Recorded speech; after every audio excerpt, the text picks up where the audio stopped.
I wanted to talk about what practical healthcare actually is. Practical healthcare is the part of healthcare that patients own. Believe it or not, nearly 80% of health outcomes are due to everyday life factors, non medical factors that happen outside of the clinic or exam room. These factors include things like your priorities, your constraints, whether or not you can afford a treatment, whether or not you have time for a treatment, your goals, your preferences. The list goes on and on and on. And as patients, we often feel overlooked or unheard when we bring these things to the table. And part of that is because the medical system has been trained to focus on disease. It's time for patients to learn how to put the care back in healthcare.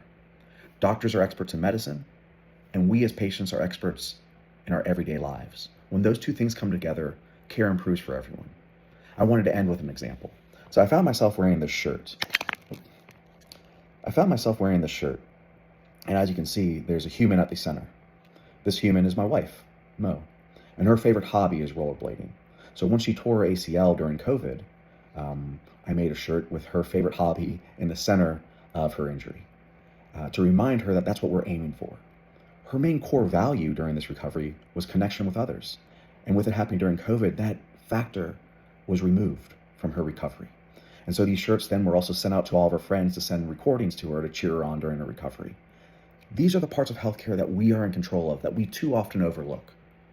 So please follow us along if you want to learn how to become your own self-advocate for better healthcare.